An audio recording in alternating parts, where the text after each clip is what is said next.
செலுத்துகிறோம். இந்த ஓய்வு நாளிலும் உம்முடைய திருமுகம் நோக்கி பார்க்கும்படியாய் நீர்களுக்கு தந்த ஸ்லாக்கியத்துக்காக நன்றி செலுத்துகிறோம். இம்மட்டுமாய் நம்மோடு கூட இருந்தீர். உம்முடைய வார்த்தை ஆவியாய் ஜீவனாயும் இருக்கிறது. அது சரியாய் புறப்பட்டு போகும்படியாய் கர்த்தர் இரக்கம் பாராட்டுவீராக. எங்களிலே காணப்படுகிற நமக்கு பிரியமில்லாத காரியங்களை கர்த்தர் நீக்கி உம்முடைய வார்த்தையை நாங்கள் ஏற்றுக்கொள்ளும்படியான மனப்பக்குவத்தை தருவீராக. திருவசனத்தை கேட்கிறவர்களாய் மாத்திரமல்ல, அதன்படி செய்கிறவர்களாய் இருங்கள் என்று சொன்னுடைய வார்த்தையின் பிரகாரம் திருவசனத்தை கேட்டு அதன்படி நம்முடைய வாழ்வை சரி செய்யும்படியாய் கிருபை தருவீராக. உம்முடைய தயவுள்ள கரங்களில் எங்களை தாழ்த்தி ஒப்புக் கொடுக்கிறோம். கர்த்தாவே, வசனத்தை பொறுக்கி போட நினைக்கிற எல்லா விதமான சத்துருடைய அதிகாரங்களை கர்த்தர் நீக்கி போடும்படியாய் ஜெபிக்கிறோம். உம்முடைய திருக்கரத்தில் எங்களை தாழ்த்தி ஒப்புக் கொடுக்கிறோம். இயேசு கிறிஸ்து நாமத்தில் ஜெபிக்கிறோம் எங்கள் ஜீவனும் நல்ல பிதாவே, ஆமென். பிள்ளைகளுக்கு அவர் கொடுக்கிற ஆசீர்வாதம் என்ன? நீங்கள் என்னிலே நிலைத்திருக்க வேண்டும். எப்பொழுது? நான் உங்களுக்கு கொடுக்கக்கூடிய இந்த என்னுடைய சரீரத்தை நீங்கள் புசித்து என்னுடைய இரத்தத்தை பானம் பண்ண வேண்டும் என்று ஆண்டவர் எதிர்பார்க்கிறார். அதனால தான் ஆண்டவராய் இயேசு கிறிஸ்து காட்டிக் கொடுக்கப்படுவதற்கு முந்தின இரவிலே அந்த நாளிலே வசனம் சொல்ல கர்த்தர் காட்டிக் கொடுக்கப்பட்ட அன்று சீடர்களை அழைக்கிறார். அவர் தன்னுடைய வஸ்திரத்தை கலற்றி விட்டு உட்கார்ந்து தன்னை தாழ்மைப்படுத்தி விட்டு சீடர்களிடத்திலே சொல்லுகிறார், இதோ நீங்கள் இப்பொழுது குடிக்கிற திராட்சரசம் அது என்னுடைய இரத்தம், நீங்கள் இப்பொழுது சாப்பிடுகிற அப்பம் என்னுடைய சரீரம் என்று சொல்லுகிறார். ஏன் ஆண்டவர் சொல்லுகிறார்? அவர் இந்த உலகத்தை விட்டு போக வேண்டிய சூழ்நிலை வந்து விட்டது. இப்பொழுது எப்படியாயும் இந்த ஜனங்களுக்குள்ளே தன்னுடைய நோக்கத்தை அவர்களுக்குள்ளே வைக்க வேண்டும் என்று சொல்லி விரும்பித்தான் ஆண்டவர் இந்த திருவிருந்தை உருவாக்குகிறார். திருவிருந்திலே பங்கு கொள்ளுகிற நாம் அதை அர்த்தத்தோடு நாம் அதை உபசரிக்க வேண்டும் என்பதை ஆண்டவர் எதிர்பார்க்கிறார். அநேக நேரங்களில் நாம் செய்திகளை கேட்கிறோம். ஆனால் திருவிருந்து என்று வரும்போது நான் எப்படி அந்த திருவிருந்தை ஏற்றுக்கொள்ளுகிறேன் என்பதுதான் கேள்விக்குறி. நம்முடைய வாழ்விலே ஏதோ ஒப்புக்கு செய்துவிட்டு போகிறோம். அதனுடைய மூலாதாரம் என்ன? ஆண்டவர் நமக்கு திருவிருந்தை ஏற்படுத்தி வைத்த நோக்கம் என்ன என்பதை நாம் புரிந்து கொள்ள வேண்டும். இந்த வருடத்தின் ஆரம்ப காலத்திலே வந்திருக்கிறோம். நாம் நம்மை சரி பண்ண வேண்டும். நாம் நம்முடைய ஆவியிலே நம்முடைய ஆன்மீகத்திலே வளர்ந்து பெருகும் போது திருச்சபை வளர்ந்து பெருகும், நம்முடைய தனிப்பட்ட வாழ்வு வளர்ந்து பெருகும் என்பதை ஆண்டவர் சொல்லுகிறபடியினால்தான் இந்த செய்தியை நான் உங்களை கொடுத்து கொண்டிருக்கிறேன். ஆண்டவருடைய வார்த்தை சொல்லுகிறது, திருவிருந்திலே ஆண்டவருடைய பந்தியிலே பங்கு கொள்ளும் போது அவர்கள் நம் ஆண்டவரில் நிலைத்திருக்கிறோம் என்ற உறுதி நமக்கு வருகிறது. நம்ம இனிமேல் நினைக்கணும், இதுவரையிலும் எப்படியோ வாழ்ந்து கொண்டிருக்கிறோம். செடியானது கொடியிலே நிலைத்திருந்தால் என்ன பண்ணும்? கனி கொடுக்கும். ஒரு மரத்துல இருக்கக்கூடிய ஒரு மரத்தை சுற்றி போகக்கூடிய வள்ளியை நீங்க பார்த்தீங்கன்னா, நம்ம நல்ல மிளகை பார்க்கிறோம். நல்ல மிளகு தரையில கிடந்தா ஏதாவது கிடைக்குமா?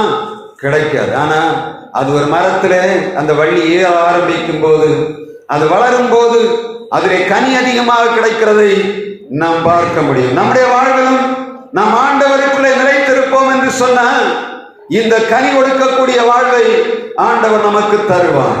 உலக மனிதனாக வாழுகிற நமக்கு உலகத்திலும் மனிதர்கள் நம்மிடத்திலே கனி எதிர்பார்க்கிறார்கள். ஆனால் திருச்சபையிலும் ஆண்டவர் எதிர்பார்ப்பது என்ன? தன்னுடைய பிள்ளைகள் கனி கொடுக்க வேண்டும், கனி கொடுக்க வேண்டும். அதைத்தான் இந்த வாரத்தில் நாம் ஆவியின் கனிகளை பற்றி தொடர்ந்து பார்த்து வருகிறோம். ஆவியின் கனிகளிலே அன்பு, சந்தோஷம், சமாதானம், நீடிய பொறுமை, தயவு, நற்குணம், விசுவாசம், சாந்தம், இச்சையடக்கம் இவைகளெல்லாம் ஆவியின் கனிகளாக சொல்லப்படுகிறது. இந்த ஆவியின் கனிகள் நம்மளே வெளிப்பட வேண்டும் என்று சொன்னால் நாம் ஆண்டவரிலே நிலைத்திருக்க வேண்டும். ஆண்டவரை நிலைத்திருப்பது என்று சொன்னார் எப்படி? அவருடைய வார்த்தையை தியானித்து அவருடைய வார்த்தையை உள்ளே வைத்து வசனத்திலே நிலைத்திருந்து ஆண்டவரோடு ஜெபத்திலே தரித்திருக்கும் போதுதான் நாம் அவரோடு கனி கொடுக்கும்படியான அளவிலே நாம் அவரோடு இணைக்கப்பட்டிருக்கிறோம். அதுக்கு தான் நான் சின்ன பிள்ளைகளுக்கு வசனத்தை தவறு இல்லாமல் படிக்கணும்னு சொல்லி கொடுக்குறேன். ஏன் தெரியுமா?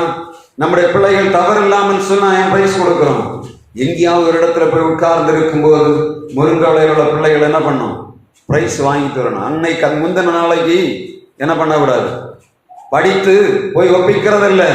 பிள்ளைகள் இங்கிருந்தே சரியாக கற்றுக்கொண்டு போவார்கள் என்று சொன்ன ஒரு இடத்துல போக நம்முடைய பிள்ளைகளை நம்பி அனுப்ப முடியும். இந்த இடத்துல போன என் பிள்ளை பிரைஸ் வாங்கி கொண்டு வரும். எனக்கு தெரியும், நான் ப்ரிப்பேர் பண்ணுகிற காரியங்கள் நம்முடைய பிள்ளைகள் எதிர்காலத்திற்கு அவள் ஆண்டவரை நிலைத்திருப்பதற்கு, ஆண்டவருக்காக கனி கொடுப்பதற்காக நாம் அவைகளை செய்கிறோம். சரியாக 100% நாம் பிள்ளைகளை நம்முடைய ஆண்டவருடைய வசனத்துக்குள்ளே பழக்குவிப்போம் என்று சொன்ன அவருடைய வாழ்வு 100% கனி கொடுக்கும். இதுதான் எப்படியோ நம்ம பண்ணி ஏனோதானோ என்று விட்டு போவதில்லை. நம்முடைய பிள்ளைகள் எல்லா விதத்திலும் உற்சாகப்படும். நம்ம வளர்ந்து வருகிற தலைமுறை இவர்கள். எனவே ஆண்டவருக்கு கனி கொடுக்க வேண்டும், ஆண்டவரை நிலைத்திருக்க வேண்டும். அதன் மூலமாக தேசத்துக்கு அவர்கள் நன்மையானவைகளை செய்ய வேண்டும் என்று ஆண்டவர் எதிர்பார்க்கிறார். எனவே நாம் செய்கிற காரியங்கள் ஒவ்வொன்றும் காரணம் இல்லாமல் காரியம் இல்லாமல் செய்வதில்லை என்பதை நீங்கள் உணர்ந்து கொள்ள வேண்டும். கர்த்தருடைய வார்த்தை சொல்லுகிறது, நீங்கள் என்னில் நிலைத்திருக்க வேண்டும், எப்பொழுது ஆண்டவருடைய திருப்பந்தியை ஆசரிக்க வேண்டும். அதே போல அநேகர் ஆண்டவருடைய திருப்பந்தியை அல்ல தட்டி விட்டு போகிறோம். நாம் ஆண்டவரை நிலைத்திருக்கிறோம் என்பதற்கு ஒரு மிகப்பெரிய ஆதாரம் நாம் ஆண்டவரோடு திருவிருந்திலே இணைக்கப்படுவது. இந்த நேரத்தில் யாரும் நிர்விசாரமாய் தள்ளிவிட்டு போகக்கூடாது. மிக முக்கியமான 4 காரியங்களை நான் இன்றைக்கு வைக்கும்படியாக விரும்புகிறேன். நேரம் எனவே கடந்து போகிறேன். 2வதாக யோவான் 6ஆம் அதிகாரம் 54ஆம் வசனம் சொல்லுகிறது, என்னை என் இரத்தத்தை புசித்து குடித்து என் மாம்சத்தை என் இரத்தத்தை என் சரீரத்தை பானம் புசிக்கிறவனுக்கு நித்திய ஜீவன் உண்டு என்று சொல்லுகிறார். நித்திய ஜீவன் என்று சொன்னால் என்ன? இட்டர்னல் லைஃப் என்று சொல்லப்படுகிறது. உலகத்திலே நாம் தற்காலிகமாக வாழ்ந்து போகிறோம். ஒருவேளை 100 வயது வாழலாம். சங்கீதக்காரனாகிய சங்கீதத்திலே யோவான் மோசே சொல்லுகிறார், எங்கள் நாட்கள் ஆயுசு நாட்கள் 70 வருடம், பலத்தின் மிகுதியினால் 80 வருஷமாக இருந்தாலும் அதன் பிரதிபலனானது வருத்தமும் சஞ்சலம் நிறைந்தது என்று வேதம் சொல்லுகிறது. ஆனால் நித்திய ஜீவன் என்று சொல்லுவது அப்படி அல்ல. இந்த உலகத்தின் வாழ்வு முடிந்த பின்பாக ஒரு மனிதனுக்கு நித்திய காலமாக ஒரு வாழ்வு உண்டு. அவன் ஆண்டவராக இயேசு கிறிஸ்துவுக்குள்ளே நிலைத்திருந்து ஆண்டவருக்குள்ளே அவன் தன்னுடைய வாழ்வை முடிப்பான் என்று சொன்ன அவனுடைய நித்திய வாழ்வை அவன் பெற்றுக்கொள்ள முடியும். யோவான் 6ஆம் அதிகாரம் 47ஆம் வசனம் சொல்லுகிறது, கடைசி நாளிலே ஆண்டவர் அவனை எழுப்புவார். கர்த்தருடைய வார்த்தை சொல்லுகிறது, ஆண்டவருடைய திருப்பந்தியிலே உண்மையாக அந்த கலந்து கொள்ளுகிற மனிதனுக்கு ஆண்டவர் கொடுக்கிற ஆசீர்வாதம் என்ன? நித்திய ஜீவனை கொடுக்கிறார். கடைசி நாளிலே அவனை எழுப்புவார். தெசலோனிக்கேயர் இதுதான் சொல்லுகிறது, ஏனெனில் கர்த்தர் தாமே ஆரவாரத்தோடும் பிரதான தூதனுடைய சத்தத்தோடும் தேவ காலத்தோடும் வானத்திலிருந்து இறங்கி வருவான். அப்பொழுது கிறிஸ்துவுக்குள் மரித்தவர்கள் முதலாவது எழுந்திருப்பார்கள். பின்பு உயிரோடு இருக்கும் நாமும் மேகங்கள் மேல் எடுக்கப்பட்டு இவ்விதமாய் என்றென்றும் அவரோடு கூட இருப்போம் என்று 1 தெசலோனிக்கேயர் 4ஆம் அதிகாரம் 7ஆம் வசனத்திலே சொல்லப்படுகிறது. ஏன் ஆண்டவரை வைத்திருக்கிறார்? திருச்சபையானது திருவிருந்திலே கலந்து கொண்டு ஆண்டவருக்குள்ளாக இருக்கும் போதுதான் ஆண்டவருடைய வருகை சத்தம் கேட்கும்.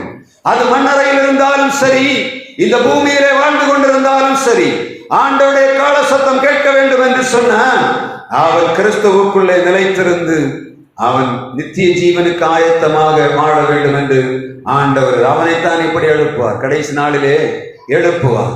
நமக்கு ஆண்டவர் தந்திருக்கிற திருவிருந்து ஏனோ அது ஒன்றுக்கும் நம்முடைய கடமைக்காக சடங்காச்சாரத்துக்காக செய்யப்படுவது இல்லை என்ற உணர்வு ஒருவருக்கும் வேண்டும். இது இயேசுடைய திரு ரத்தம், அது ஆண்டவருடைய திரு சரீரம். அவருடைய சரீரம் முழுவதும் உழுகிற நிலம் போல ஒப்புக் கொடுக்கப்பட்டது. சாட்டை அடிகளினாலே அவருடைய முதுகெல்லாம் உழுத நிலம் போல இருந்தது என்று வேதம் சொல்லுகிறது.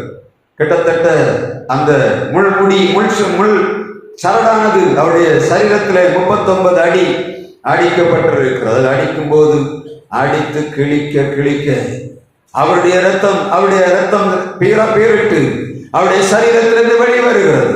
அவருடைய சரீரம் முழுவதற்கு ஒப்புக் கொடுக்கப்பட்டது. எதற்காக? நீங்களும் நானும் நித்திய ஜீவனை பெற்றுக் கொள்ளும்படியாக ஆண்டவராய் இயேசு கிறிஸ்து தன்னுடைய இரத்தத்தையும் அவருடைய சரீரத்தையும் நமக்காக ஒப்புக் கொடுத்தார். எவ்வளவு பயபக்தி வேண்டும்! தன்னுடைய ஜீவனை, தன்னுடைய இரத்தத்தை, தன்னுடைய சரீரம் முழுவதையும் நமக்காக கொடுத்த ஆண்டவர் அவருடைய ஜீவன் இன்றைக்கும் நமக்காக பரிந்து பேசிக் கொண்டிருக்கிறது. திருவிருந்திலே கலந்து கொள்கிறவர்களாகிய நாம் செய்ய வேண்டிய வேலை என்ன?